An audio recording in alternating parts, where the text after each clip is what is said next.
Jaunais gads ir atnācis ar sniegu un ledu, un Rīgas ziemas kausa beidzot notikt īstos ziemas apstākļos. Mums ir jauns dalībnieku rekords šai sezonai, mums ir daudzas klases, mums ir ļoti daudz, kas priekšā, tā kā skatīsimies, kas viss no tā sanāks.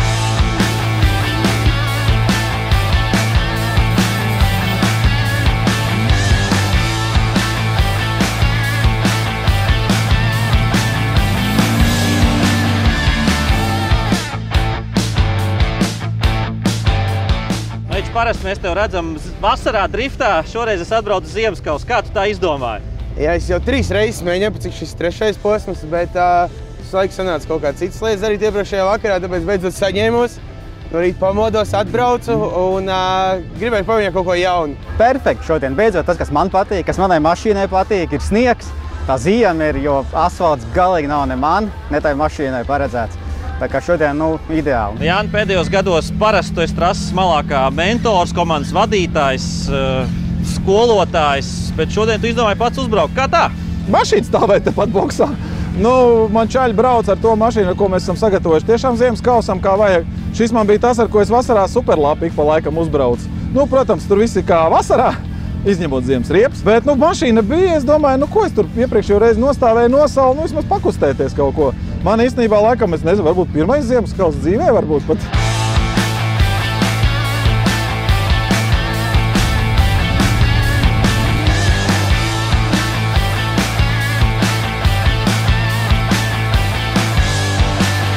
Trasē mānīga un ļoti mainīga, es teiktu. Dienas sākumā bija krietni vairāk saķeres, jau tā paša brauciena beigās jau bija krietni mazāk saķeres, un es paredzu, ka tā trasa turpinās mainīties, tikai jautājums uz kuru pusi. Patīkami ir tas, ka tu brauc, tev daļā trases, tev ir sniegs, balts, neko neredz un putens, un daļā trases tev jāvar vizieres ciet, jo tāpēc, ka saule spīd acīs tikai traki. Šis ir mani jauns sporta veids, un arī skatos, ka nevar te atbraukt un pārstīties īsti. Var braukt patrenēties, bet par uzvarām te ir jādomā par iepām un par braukšanas spējām arī. Tas nav tik vienkārši, kā izskatās. Tad, kad gāja pa trases izstaigāja, tad bija tā, ka nevarēja saprast. Tur, kur izskatījās, ka ir slidens, nav slidens, kur atkal liekas, ka ir saķeri, viņi atkal nav. Beigās, tīri ir jābrauc uz izjūtām, kurš spēs ātrāk adaptēties un izjust ar muguriņu to trasi, tad tas arī būs uzvarētājs. Jādomā ar galvu baigi. Baigi jādomā ar galvu un jātur sev nenormāli grožos. Un es neesmu tā kā pieredzis braukt uz 10 km/h līkumu. Man pa lēnu liekas, bet tajā pašā laikā smadzenes skrien tikpat ātri. Tāpēc, ka ir tik daudz viss jāķer, kur ir sniedziši, kur nav, kur tu var izbraukt, kur nevar, kā trajektorija. Zini kā, visu laiku galva strādā. Tad tu tur mēģini izdzīvot tajā trasē.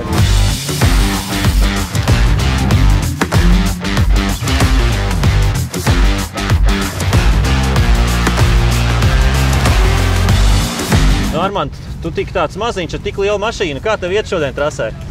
Tā labi, tīri. Pirmajos braucienos es tā neko nesapratu. Bija nereāls lidojums. Es sen neesmu braucu, jo es pagājušajā gadā nebraucu. Un es tā iesagrošu, Dievs, tāds stress. Un es iesaglījos, un es patestēju visu. Un tad es pirmo braucienu, tā slikti bija. Otro jau bija daudz labāk. Tur līkums baigais ledus. Man vajadzēja tur bišku pāri iziet un uzreiz griezt virsū. Ledu ir tas, kad var braukt citur, ne tur, kur vispārējie. Ja tu atrod savu vietiņu, kur iebraukt, tur var sameklēt to laiku.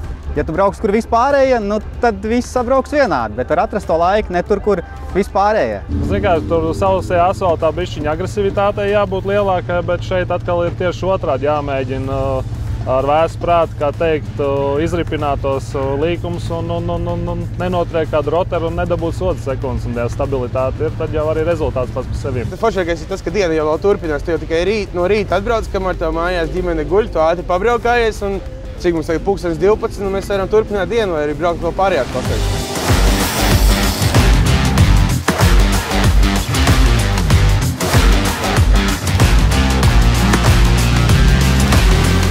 Mašīna ir kaut kā īpaši jāgatavo, vai principā šitādā laikā var jebkurš uzvarēt?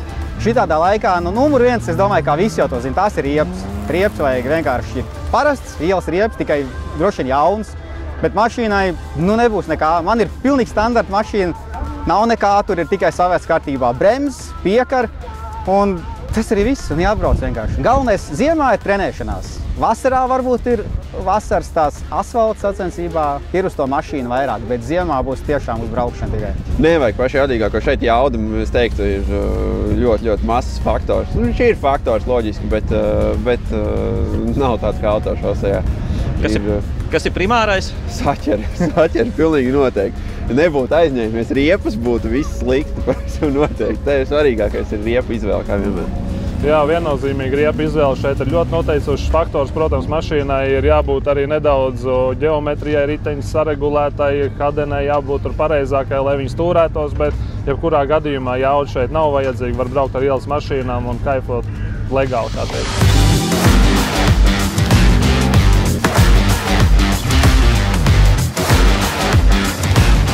Tad tu noteikti varētu visiem ieteikt atbraukt kādreiz pamēģināt, vai nespēj? Pavisam noteikti. Nedarīt pilsētā to, bet atbraukt un pamēģināt, kā tas izskatās tajā kopējā tabulā. Pavisam noteikti tas ir veids, kā papildināt savas zināšanas, pamācīt sev braukšanas prasmi un justies beigās arī drošāk uz ceļa. Nu, no drošas braukšanas viedokļa šis droši vien būtu vēlams katram, vai ne?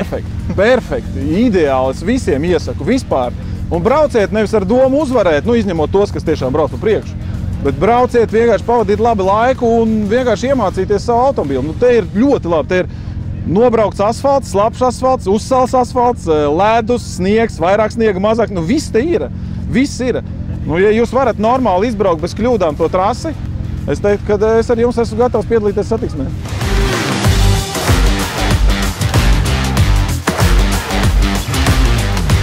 Rīgas ziemas kausa 3. posms ir noslēdzies. Ļoti mainīgos un mānīgos apstākļos esam noskaidrojuši uzvarētājus un esam gatavi jau sezonas noslēgumam, kas mums tepat pēc 2 nedēļām, 18. janvārī.